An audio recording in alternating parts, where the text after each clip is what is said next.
Hello tout le monde, j'espère que vous allez bien. Moi ça va par la grâce de Dieu. Je m'appelle Kimi Star, je suis actrice animatrice télé et je suis ravie de vous accueillir dans Conversation with Star.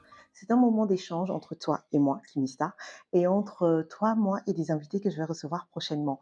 Alors comme tous les lundis, on se retrouve avec une nouvelle vidéo et je vais aborder une question qu'on me pose tout le temps.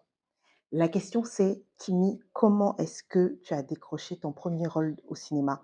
Ou souvent on me demande, Kimi, comment on peut faire pour être actrice? Alors, c'est une question, en général, j'ai tendance à botter en touche quand on me pose cette question et vous allez comprendre pourquoi. Mon entrée dans le cinéma s'est faite de façon vraiment providentielle, je peux le dire. C'est Dieu qui m'a fait la grâce de pouvoir commencer à travailler en tant qu'actrice. Je vous ai raconté ma reconversion professionnelle, je vous ai raconté que je m'étais formée, mais je ne vous ai pas raconté comment j'ai décroché mon premier rôle. Alors, story time! Alors, j'arrive à Abidjan en septembre 2020 et une sœur à moi, une ma plus vieille amie en fait, Audrey, me propose d'aller boire un verre avec, ses amis, de me présenter ses amis qui sont devenus aujourd'hui mes amis, vraiment love you guys. Et donc, j'y vais et là je rencontre tout le monde, chacun me parle de son métier et cetera, et je fais la rencontre tout particulièrement de Samuel Ouedraogo, qui est réalisateur et directeur photo. Et elle lui dit comme ça: «Ah mais Kimi est actrice, donc si tu as des gombos pour elle de pub ou bien même, si tu entends parler de séries de nani nana, pense à elle» et cetera. Et j'étais là genre, ouais, j'osais pas en fait me présenter comme ça. Enfin, à l'époque, je n'osais même pas dire que j'étais actrice parce que pour moi, tu es acteur à partir du moment où tu as déjà commencé à jouer. Un temps, moi, je n'avais rien fait, tu vois? Avant de venir, j'ai oublié une partie. Avant de venir, j'avais quand même passé un casting en ligne pour la saison 2 des Coups de la vie. Donc, elle me dit ça et tout et tout et tout. Le temps passe. Avant de venir à Abidjan, c'est vrai que je ne l'ai pas dit, mais avant de venir à Abidjan, j'avais vu en ligne, qu'il y avait un casting pour la saison 2 des Coups de la vie. Donc je fais le casting en ligne et puis je reçois un mail comme quoi je suis retenue. Je me dis: «OK, gloire à Dieu». Septembre, octobre. En novembre, je reçois, un coup de fil, un message, non, je reçois un message: «Ah oui, bonjour, machin, nanana, pour les Coups de la vie, vous devez tourner tel jour». Je dis: «OK, pas de souci». Donc ce jour-là, j'arrive, on me donne rendez-vous à midi. J'arrive, je me présente, je dis: «Voilà, je suis là pour tourner» et cetera. Donc je rencontre le réalisateur, c'était Olivier Koné. Je rencontre les acteurs et cetera et je me rends compte que c'est pour un rôle de figuration. Je me dis: «OK, il y a pas de problème» et donc voilà, je m'habille, je mets mon foulard, on m'habille et cetera. Déjà, ça a été, mon premier contact avec le cinéma africain, c'est-à-dire que, enfin, mon premier contact avec le cinéma tout court. On m'installe et puis voilà, je fais mon rôle. En gros, j'étais assise derrière, j'étais en fond quoi, on me voyait à peine et je parlais avec, quelqu'un, avec, l'actrice principale. Et puis voilà, il y avait autre chose qui se passait. Vraiment, c'était, je regarde et j'étais contente. Vraiment, j'étais super contente. J'étais très contente et puis quand je repars, après ça, je pars, quand je finis, donc on me donne mon cachet, de la journée pour de la figuration, heu et puis je rentre à la maison et avant de rentrer même, je m'arrête à l'église. Je me rappelle, je m'étais arrêtée à l'église pour faire une action de grâce, pour dire merci à Dieu parce que, ça peut me sembler petit comme rôle et cetera, mais c'est mon entrée, c'est mon cachet d'entrée, voilà et cetera. Donc là, on est en novembre, vers décembre, fin novembre, il y a Maïdano qui m'appelle aussi, que j'avais rencontré aussi grâce à Audrey, hem, qui me dit: «Ah tiens, j'ai un petit rôle pour toi, est-ce que ça peut t'intéresser?» et tout. J'ai dit: «Oui, bien sûr». Donc on y va, c'était pour faire le pilote d'un projet. Bon, pour ceux qui ne savent pas, un pilote, en gros, c'est comme un exemple, je sais pas, oui, voilà. En gros, tu tournes ça et puis tu vas montrer maintenant à soit à des chaînes de télé, soit à des entreprises qui, elles, vont financer. Voilà, c'est comme ça que ça se passe. Donc c'était pour faire le pilote d'une série. Finalement, même ce ne sera pas une série, ce sera un long métrage et puis je vais pas jouer dedans, mais j'ai hâte. Franchement, c'est trop chic. Franchement, c'était tellement chic que non. J'ai trop hâte de le voir. Mais donc voilà, donc on tourne ça aussi, puis je suis contente quoi, vraiment, je rencontre, c'était avec Landry Niomba et puis plein d'autres anciens de classe A. Donc je rencontre tout le monde, je suis contente et tout. La fin de l'année 2020 se termine, le début de l'année 2021 commence. J'ai dit que, ah, janvier, février, mars, je commence à m'inquiéter que, mais attends Seigneur, c'est pas toi qui m'as dit de venir. Qu'est-ce qui se passe? Je commence à paniquer. avril, mai et au mois de juin, fin juin, Samuel m'appelle. «Coucou Kimi», je crois qu'entre septembre, on s'était rencontrés et juin, oui, il m'appelle. On a dû se croiser peut-être 2 fois dans la ville qu'on a. C'est qui m'appelle? «Coucou Kimi, ça va?» Je dis: «Oui, ça va bien et toi? C'est qui?» Est-ce que j'avais son numéro? Je même pas son numéro. Il dit: «C'est Samuel». Je dis: «Ah oui, coucou Samuel, comment tu vas? Nani nana». Quand on passe les civilités, il me dit: «Écoute, je travaille sur un projet, avec Canal et puis, ils cherchent une actrice camerounaise. J'ai pensé à toi». Là, déjà, je bloque. Je me dis: «Mais attends», et puis je lui dis, j'ai dit: «Mais ça peut toi, on pense à une actrice camerounaise, c'est à moi que tu penses». Et puis il me dit: «Non, en vrai, j'avais pensé à telle personne». J'ai dit: «Voilà». Il me dit: «Mais elle a pas décroché. Ça fait plusieurs fois que j'essaie de la joindre, elle décroche pas, donc c'est là, non, j'ai pensé à toi». Et là, j'entends vraiment dans ma tête une voix qui me dit: «C'est parce que c'est pour toi».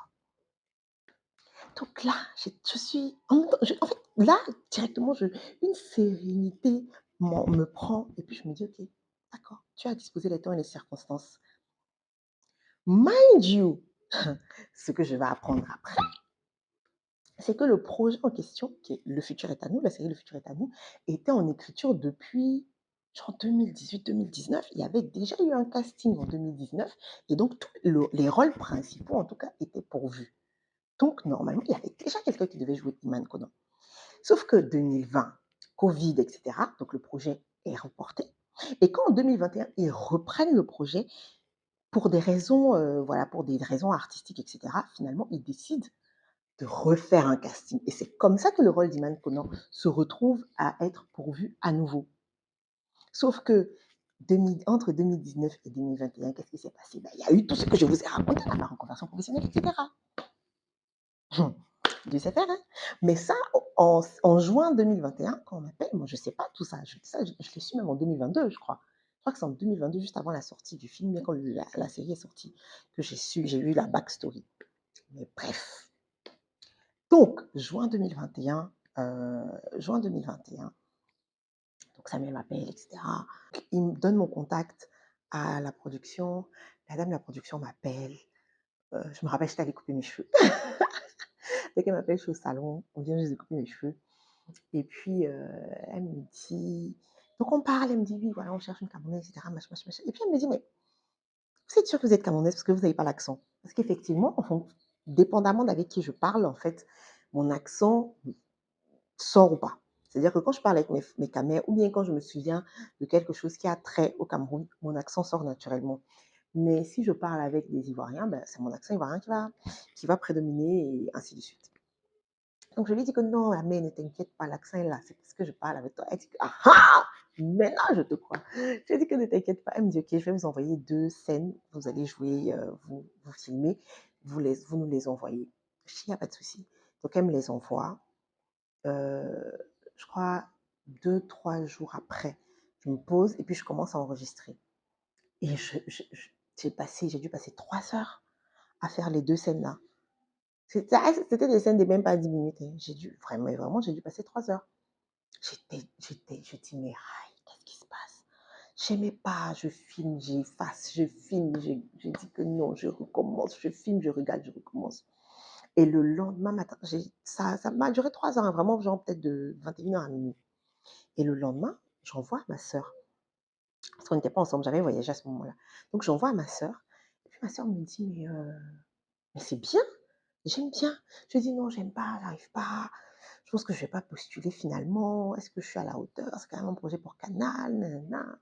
Est-ce que ça va le faire et tout?» Elle me dit: «Oh, t'inquiète pas, ça va le faire».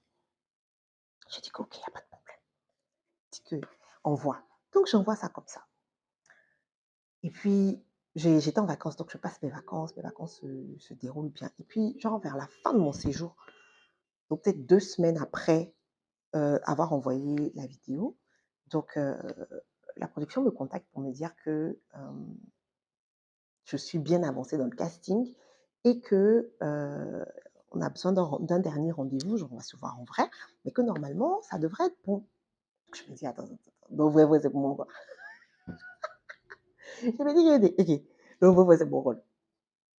Donc je reviens de vacances, je rencontre la production et puis ils me disent: «OK, c'est bon». J'ai dit que c'est bon, c'est à dire. Il me dit: «Non, c'est bon». J'ai dit: «OK, franchement, je suis super contente et tout machin».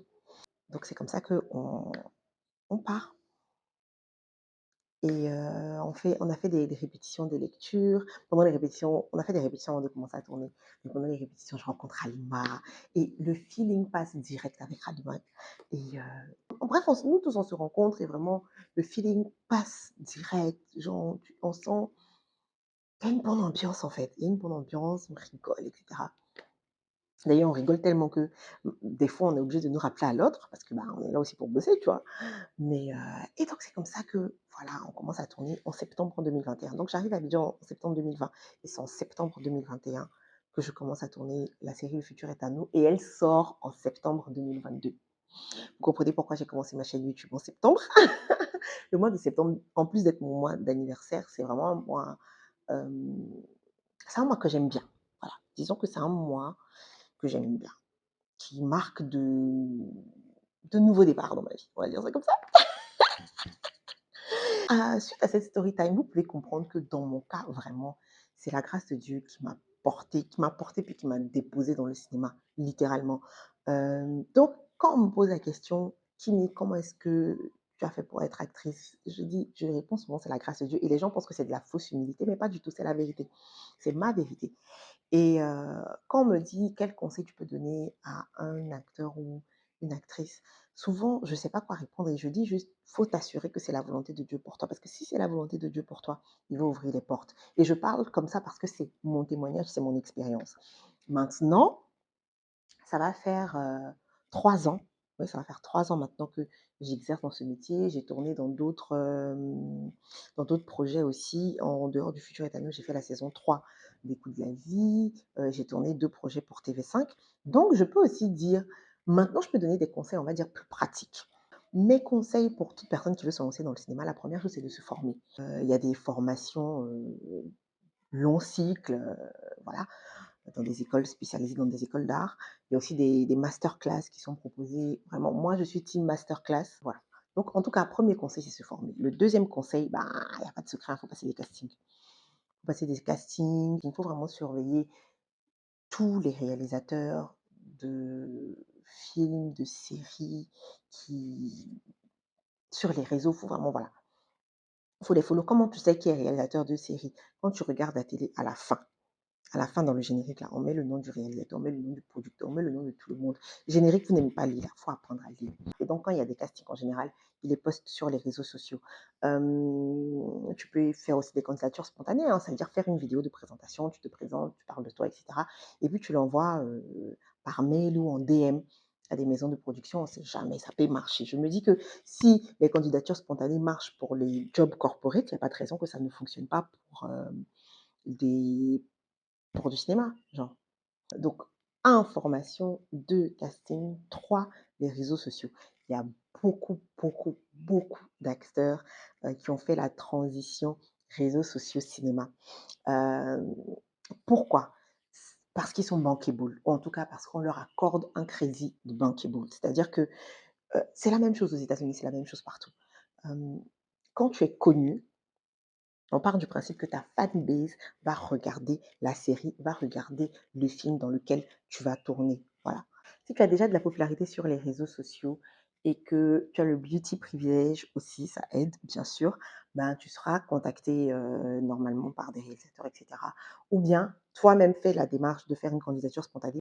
Donc voilà, c'est ce que je peux donner comme conseil pour toute personne qui souhaiterait se lancer dans le cinéma. De mon observation en tout cas, c'est ce que j'ai vu. Et pour finir, la leçon que moi je tire de cette story time, de comment Dieu a pourvu à mon premier rôle dans le cinéma, hem, c'est vraiment que Dieu pourvoit en fait. Quand on chante: «Jireh, you are enough», on ne chante pas ça à cadeau. On dit que Dieu pourvoit, il est suffisant, il se suffit à lui-même, là, c'est la vérité. Je me dis juste que Dieu sait faire ces choses et ce qui est pour toi est pour toi. Voilà, c'était ma story time sur comment j'ai décroché mon premier rôle dans le cinéma. J'espère que cette vidéo vous aura plu et que les quelques conseils que j'ai donnés pour les personnes qui souhaitent se lancer auront été utiles. On se retrouve la semaine prochaine pour une nouvelle vidéo. Love you and Jesus loves you more. Bye!